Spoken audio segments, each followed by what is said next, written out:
Good evening, dear friends. My slides.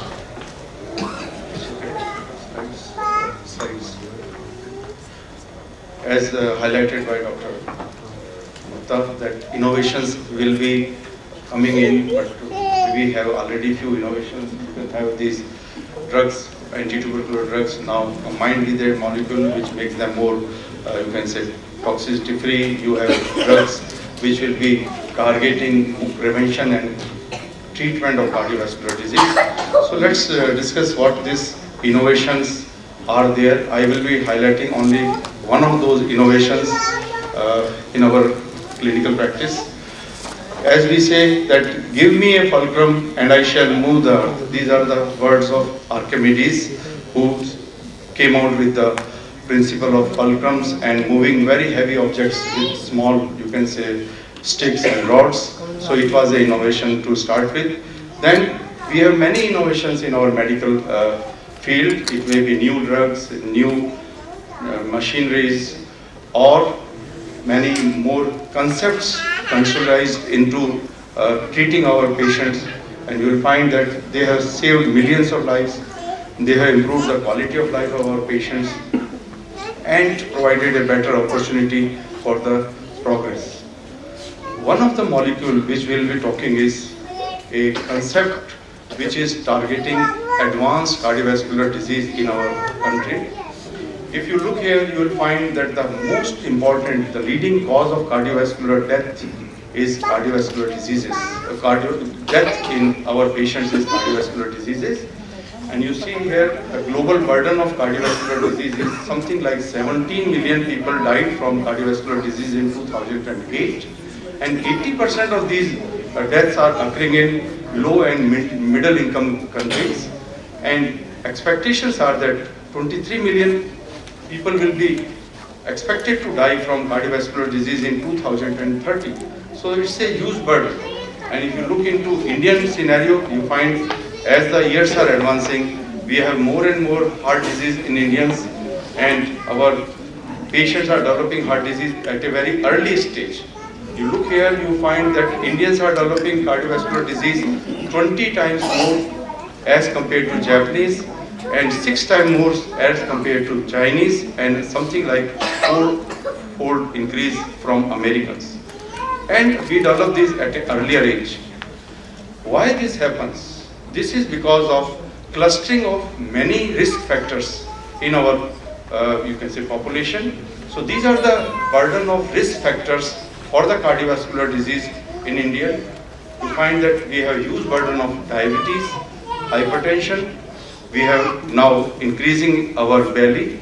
We are having particularly abdominal obesity, and we are also having huge amount of metabolic syndrome.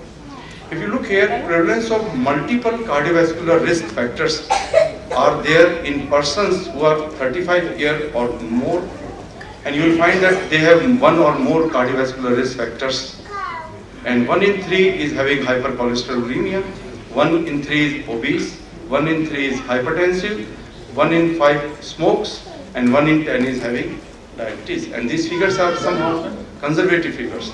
And the conclusion of this study was that multiple cardiovascular risk factors are highly prevalent in our society.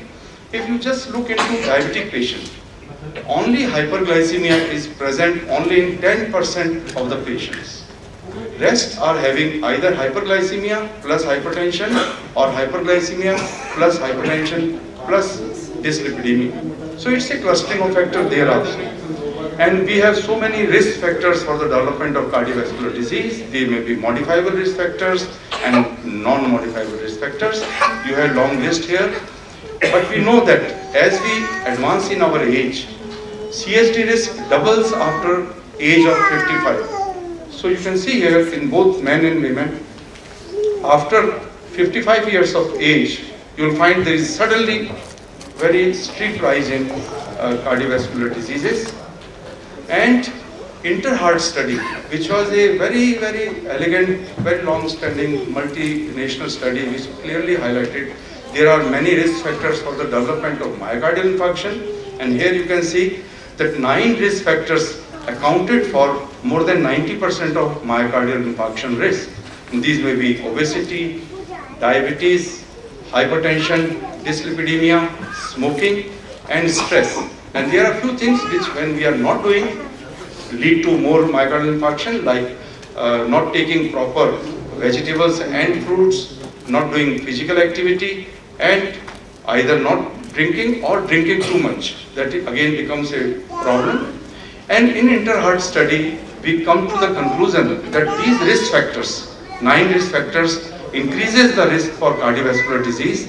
And if you take these risk factors together, you find that the risk of cardiovascular disease in the form of myocardial infarction is going very high. For example,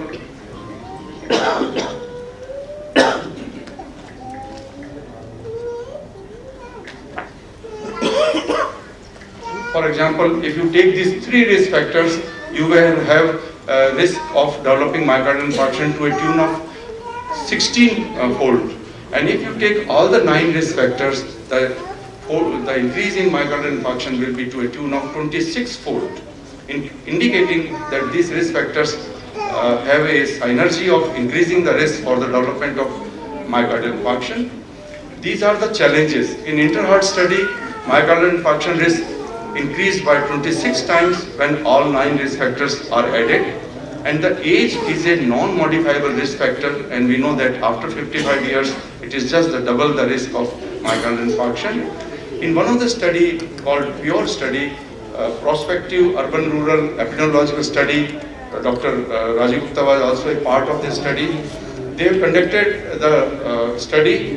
India was also one of the center, and they looked into how the people are taking their drugs in this scenario of increased cardiovascular disease, and they come to the conclusion that all these drugs like beta blockers, aspirin, ACE inhibitors, etc. are taken by mainly in urban society, that too in high risk, high economical countries rather than in lower economical countries, and the rural people were not taking them very, you can say they are taking it very infrequently.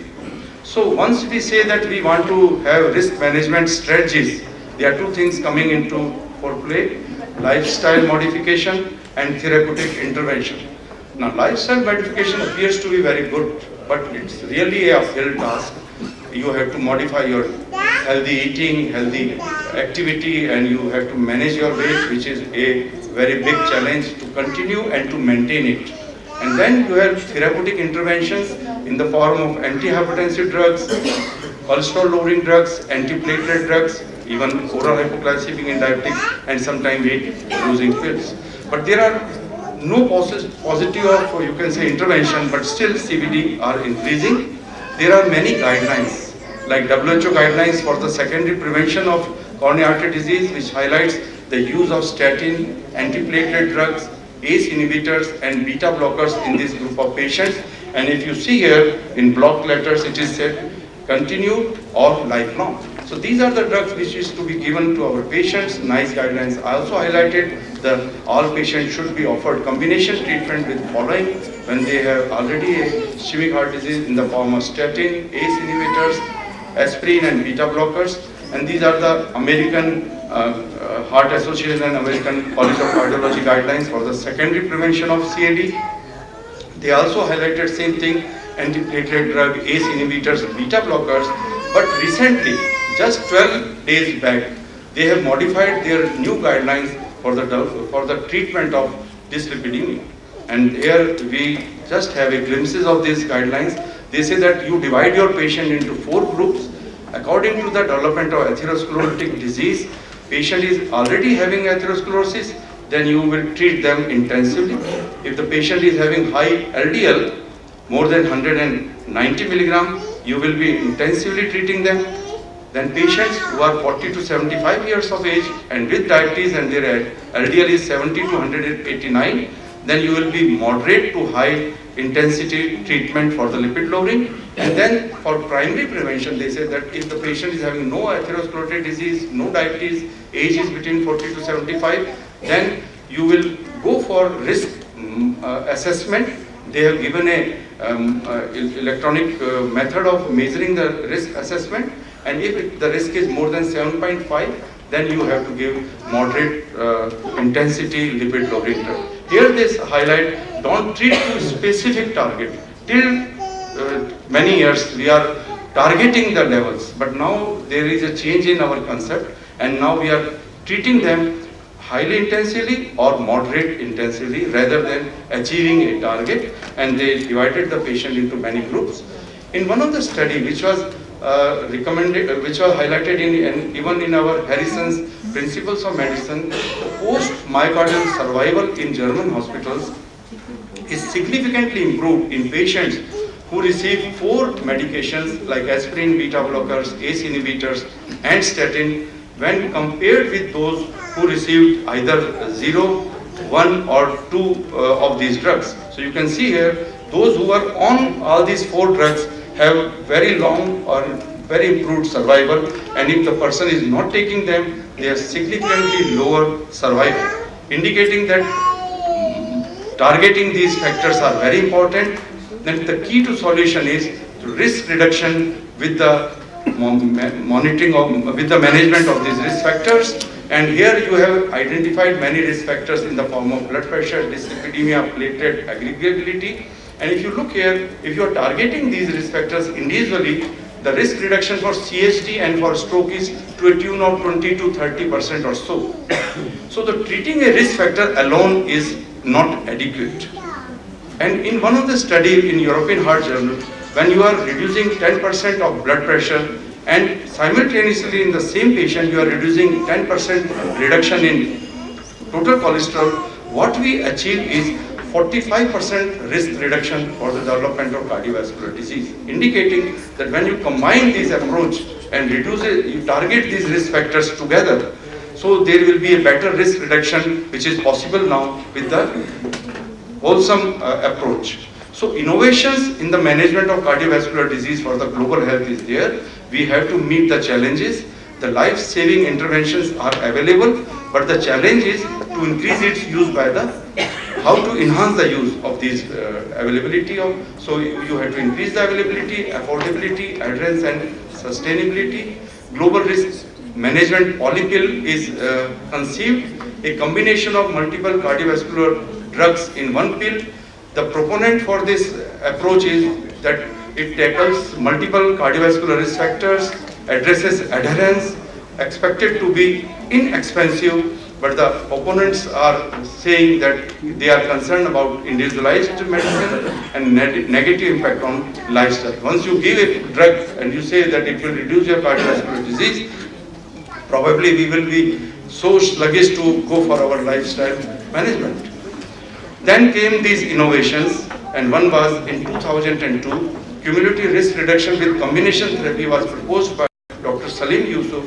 He proposed that use of 4 drug combination consisting of aspirin, a beta blocker, a statin and an angiotensin converting enzyme inhibitor for secondary prevention would result in 75% reduction in patients' cumulative risk of cardiovascular disease. And here if you see in the chart, you find that individually aspirin, beta blocker, lipid lowering and ACE inhibitors are reducing the risk to a tune of something like 25%. But when you combine them all, there is a 75% cardiovascular risk reduction which is possible in this scenario. Then comes the concept and the appeal of polypill. In 2003, just next year, Professor Ward and Law proposed a 6-drug combination polypill that would potentially reduce ischemic heart disease events by 88% and stroke by 80%. And the combination contained 3 antihypertensive drugs at half the doses what we are using usually, like beta blocker, ACE inhibitors and thiazide, and aspirin, a statin and folic acid. The author recommended that this pill will be taken by individuals who had a cardiovascular event and by anyone more than 55 years without reference to their cardiovascular risk or monitoring treatment to attain specific target. So it becomes very simple that you don't have to go for all those things. You just look into the age of the patient, or the patient is already having cardiovascular events. And this was their mathematical model. If you use these drugs You can see here, these are the risk factors, then agents used, the reduction in these risk factors, and then reduction in risk for ISD and stroke. And when you combine all in the lower panel, if you see, then you see that 88% reduction in ischemic heart disease and 80% reduction in stroke incidence. Then he also highlighted that when you start using this type of polypill at the age of 55 and you continue to use it to let's say 65 years, and you look into who will be benefited, 7 men and 3 women will be benefited, and they will be having a gain of years like 21 and 24. And if the same persons are continue to use it for 85 years, there will be something like 30 men and 24 women who will be gained, and there will be huge amount of year gain in this concept. Then, looking into the side effect profile of this polypill, they analyzed what will be the symptoms of side effects, and they come out with this figure that figures are something like less than 0 more or less, and symptoms which force the person to withdraw from the drug is very, very low. And in the conclusion they say that fatal side effects are something like less than 1 in 10,000 persons. So can a polypill prevent cardiovascular disease, and what is the concept of polypill? The simple thing is, list the risk factors for stroke and cardiovascular disease, determine the medications to treat each risk factors, and create a single tablet for optimal patient compliance containing various combination medications to achieve maximal benefit with minimal side effect. The concept of polypill is simple. Several different drugs are available, which are available now generically and inexpensively to treat many of the cardiac risk factors. So combining them in one pill could reduce heart disease by 80%, and the major appeal is its simplicity and presumed low cost, which would improve the compliance in our patients. But there are many challenges to this concept. Could the polycap be formulated? If so, what molecule should it contain from each class of drugs? What strength of each molecule should be used? Would it be too large to swallow? Will it be a stable formulation, because you are combining many molecules, so whether it will be stable or whether there will be many drug-drug interaction? Do we need 3 antihypertensive as highlighted by earlier authors? Will nearly healthy people take this polycap? This is most important challenge, because now you are having a concept that above 55 years of age, you ask the person to take this polycap, and the person says, I am absolutely healthy. So whether for primary prevention, the challenge is whether he will be taking it. Will the individual drug in the polycap will work? So again, there is a concept that probably combining them may not work as efficiently as you are giving it individually. And will the polycap be safe, and can it reduce the cardiovascular disease? So the concept and the appeal of polypill is the compliance benefit.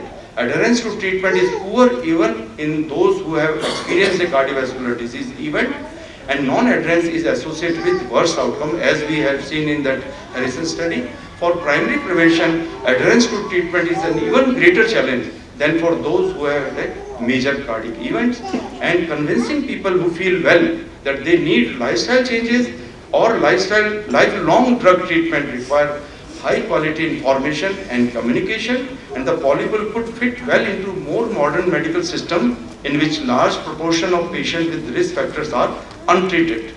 And here is a concept that how to improve the compliance and adherence to the drug. You can see here, within a period of 3 months, a person who developed a cardiac event, they started stopping drug, and in 3 months, more than 33% of these patients stopped using their drugs, although it was a major cardiac event. Non-compliance and survival. If you look, there are 3 drugs to be given, and those who are not taking have poor survival as compared to those who are taking all the 3 medications. So poor outcome observed in non-compliant patients, and concurrently if you are using many drugs, then it always gives you better improvement in compliance. And here in one study, 2 drugs were combined. And if you look here, red graph is showing 2 drugs given separately, and the yellow graph is showing 2 drugs given together. And you find that the compliance is significantly improved. Is poor adherence an essential cardiovascular risk factor? Because here you see that increased pill burden decreases adherence, and in clinical trials, worst outcomes were attained when adherence was lower. And you find that non-adherence to medication increases cardiovascular risk. And here you can see the effect of drug combination of mortality. When you are using either statin, ACE inhibitors or aspirin alone, you get some benefit. But when you combine these three things, you are having far better reduction in mortality. And fixed dose combination improve medication compliance. And in one of the meta-analysis, here you can clearly see that there is a favorable effect of combining these fixed dose combinations, and fixed dose combinations improves compliance. CVD secondary prevention with combination therapy has been deemed a best by WHO also, and WHO has announced 25 by 25 target.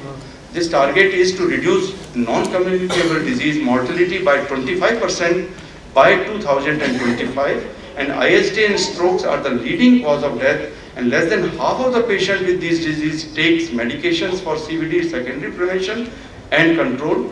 And this expert committee recommends that fixed dose combination therapy, including aspirin, beta blocker, ACE inhibitors and statin, have been advocated for the treatment of these cardiovascular diseases.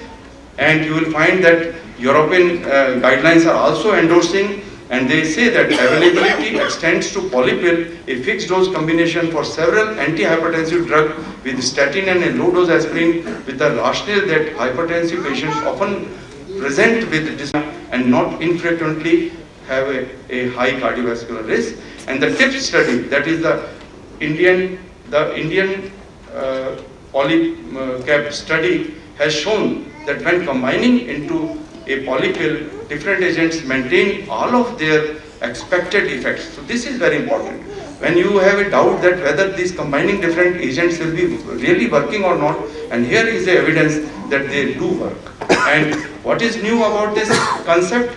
It is radical and unique about polypill, treatment of several risk factors simultaneously, regardless of level and without screening for them. Instead of targeting people at high risk, they suggest intervention for all at increased risk, regardless of the risk level, that is everyone above 55 years of age and people at any age with existing cardiovascular disease. Because of the high cardiovascular risk among those who are having age more than 55 years, they believe that screening for risk factors among these is not necessary. So here is the innovation. The innovation idea to decrease cardiovascular risk with improved compliance. It is having its positive effect on adherence and risk reduction. So this is the development milestone for the polycap. They started the concept in 2004, then clinical trials were done, then results of the first TIPS study was there, then polycap was launched in India in 2010, and then TIPS 2 study started, then it finished in 2011, and Wellcome Trust Award was provided to this approach, and TIPS 3 trial has started, and I think Dr. Rajiv Gupta will highlight some of the aspects of this recent TIPS 3. What is this polycap? The composition is, it is having an antiplatelet aspirin 100 milligram, statin is simvastatin 20 milligram, ACE inhibitor is ramipril 5 milligram, beta blocker is atenolol 50 milligram, and diuretic is hydrochlorothiazide 12.5 milligram. Where to use it? Where can we benefit from polycap? Pre-existing disease like heart disease, strokes, peripheral arterial disease and diabetes. Those without pre-existing disease but having age, like more than 95% of the death from ISD and strokes occur in people above 55 years of age, regardless of their risk factors. So large number of patients will be benefited. Now, the concept of bioavailability. When you are combining so many drugs in one capsule, whether they have equal bioavailability, and here is the study called TIPS-1, which has looked into this aspect, and they say that it maintains the bioavailability in polycap. No pharmacokinetic interaction is there. 92% patients completed this trial, and polycap presented preserved the individual pharmacokinetic profile of these individual drugs like ACE inhibitors or aspirin or simvastatin and hydrochlorothiazide. So, Indian polycap study, that is TIPS, shows us there are better control of blood pressure, reduction in heart rate, LDL levels, platelet aggregation, and effects were similar to individual drugs resin. So on one hand, they were comparing it to individual drug, what happens to that thing when you are combining it with polycap, and 85% patients completed the trial, and polycap reduces multiple risk factors with improved compliance. And the Indian polycap study TIPS says both group shows reduction in LDL levels. Similar reduction was seen in 11-dehydrothromboxane B2, that is indicating that the aspirin is equally effective, and polycap conserves the LDL reduction and antiplatelet activity of these individual drugs. Then the Indian polycap study 2 was there, and here they compared low dose to high dose. They have given to some patients one capsule, and if the target is not achieved, they have given it to two capsules to those patients. And 518 patients with previous vascular disease or diabetes were the target group here, assigned to a single, that is half dose, or to 2 capsules, that is full dose, and full dose showed superior reduction in blood pressure, LDL, compared to the half dose, and similar tolerability profile in both the arms were seen, and polypel can be titrated from half dose to full dose for the better control, was the conclusion of this Indian polycap study 2. So if you look into these 2 studies, you find that there is a significant reduction in cardiovascular risk, secondary prevention, easy dosing, and easy to titrate. And then there was a study called EMPIRE study, that was how to improve the compliance. And the trial was a randomized open label blinded end point trial, and there were Indian patients and European patients, and when they given this drug and compared it to individual drugs, there is a 3-fold increase in compliance. When you are giving so many drugs individually, then of course compliance reduces to 23%, and the compliance is 77% when polycap was given. So it was endorsed by many you can say authorities and these bodies. European guidelines are saying that polycap endorsed in European Society of Cardiology guideline for cardiovascular disease prevention, and improvement in practice by all these leading, you can say, guidelines providers, reducing dosage demand in the most effective single approach towards enhancing adherence, and fixed dose combination therapy like polycap reduces dosage demand. And here again you will find that this is the innovation which is taking care of both reduction in primary as well as secondary prevention, improving the compliance, and in summary you can say polycap is the unique example of an innovation which is affordable.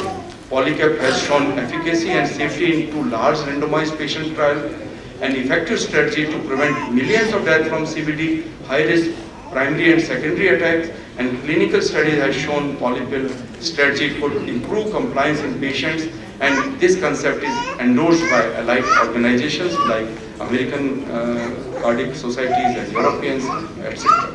Thank you.